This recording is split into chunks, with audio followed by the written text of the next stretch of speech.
ಚನ್ನಬಸವ ಸ್ವಾಮಿ ಅವರ ಪಾದಚರಣಗಳಿಗೆ ಸಾಷ್ಟಾಂಗವಾಗಿ ವಂದಿಸುತ್ತಾ ವೇದಿಕೆಯಲ್ಲಿ ಉಪಸ್ಥಿತಿರುವ ಎಲ್ಲ ಗಣ್ಯ ವ್ಯಕ್ತಿಗಳಿಗೂ ಪೂಜ್ಯ ಸ್ವಾಮೀಜಿಗಳಿಗೂ ನಮಸ್ಕರಿಸುತ್ತಾ ಇವತ್ತಿನ ಈ ಕಾರ್ಯಕ್ರಮವನ್ನು ನಾವು ಪ್ರಾರಂಭ ಮಾಡ್ತಾ ಇದ್ದೀವಿ. ಸರಸ್ವತಿ ಲೀಲೆಯನ್ನ ನಿಮ್ಮೆಲ್ಲರ ಮುಂದೆ ಪ್ರಸ್ತುತಪಡಿಸಲು ಹಾಗೂ ನಮ್ಮ ಭಾರತೀಯ ವೇದಗಳಲ್ಲಿ ಉಲ್ಲೇಖವಾಗಿರುವಂತಹ ವಾಕ್ಯಗಳನ್ನು ನಿಮ್ಮ ಮುಂದೆ ಪ್ರದರ್ಶಿಸಲು ನುಡಿಸಲು ತುಂಬಾ ತುಂಬಾ ತುಂಬಾ ಸಂತೋಷ ಆಗ್ತದೆ. ಇಲ್ಲಿ ನೀವು ನೋಡ್ತಾ ಇರೋದು ಘಟಂ ಎನ್ನುವ ವಾದ್ಯ. ಕರ್ನಾಟಕ ಶಾಸ್ತ್ರೀಯ ಸಂಗೀತದಲ್ಲಿ ಮುಖ್ಯವಾಗಿ ಬಳಸುವಂತಹ ಒಂದು ವಾದ್ಯ. ಇದು ಕೇವಲ ಮಣ್ಣಿನ ಮಡಿಕೆಯಲ್ಲ, ಇದು ಕಂಪನಗಳನ್ನು ನುಡಿಸುತ್ತಾ ನಾದವನ್ನು ಹೊರಗುತ್ತಾ ಸಂಗೀತವನ್ನ ಸೃಷ್ಟಿ ಮಾಡಿಸುವಂತಹ ಒಂದು ವಾದ್ಯ.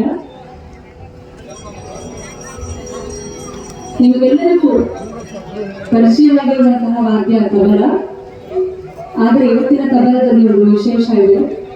ಇದು ತಬಲ ಹಾಗೂ ಪ್ರಕ್ಲಾಸ್ ಎರಡು ಹಿಂದೂಸ್ತಾನಿ ವಾದ್ಯಗಳನ್ನ ಹಾಗೂ ಕರ್ನಾಟಕ ಶೈಲಿಯ ಮೂರ್ಛಿ ವಾದನವನ್ನು ಸಹ ಶ್ರೀ ಶ್ರೀನಿವಾಸ ಅನಂತರಾಮಯ್ಯ ಅವರು ಮಾಡ್ತಾ ಇದ್ದಾರೆ. ಘಟವನ್ನು ನುಡಿಸುತ್ತಿರುವಂತಹ ಕಲಾವಿದರು ಶ್ರೀ ವಿದ್ವಾನ್ ಎನ್ ಫಣೀಂದ್ರ. ನಿಮ್ಮೆಲ್ಲರ ಆಶೀರ್ವಾದದ ಪೂರ್ವಕ ಕರತಾಡನವನ್ನ ತೋರಿಸಿ ನಮ್ಮೆಲ್ಲರನ್ನ ಆಶೀರ್ವದಿಸುವುದರಿಂದ ಕೋರುತ್ತೇನೆ. ಮೃದಂಗವನ್ನ ಶಿವನ ಗಮನಕ್ಕೆ ಹೋಲಿಸುವಂತಹ ಮೃದಂಗ ಇದನ್ನ ನುಡಿಸುತ್ತಿರುವಂತಹವರು ವಿದ್ವಾನ್ Puttur ವಿಶ್ವೇಶ್ವರರು.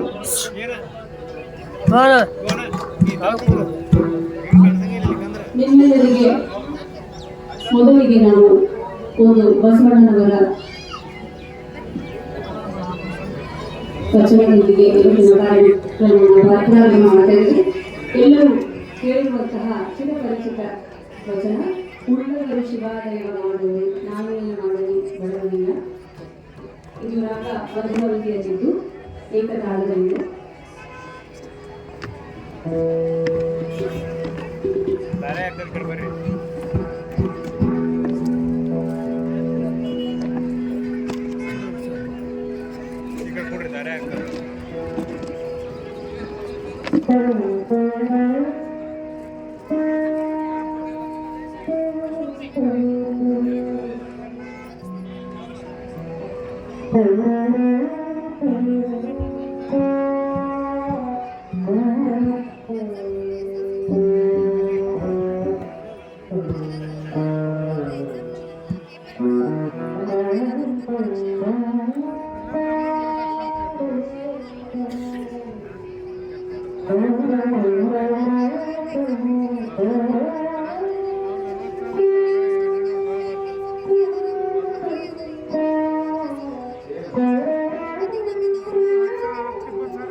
Aku udah kira ada tuh,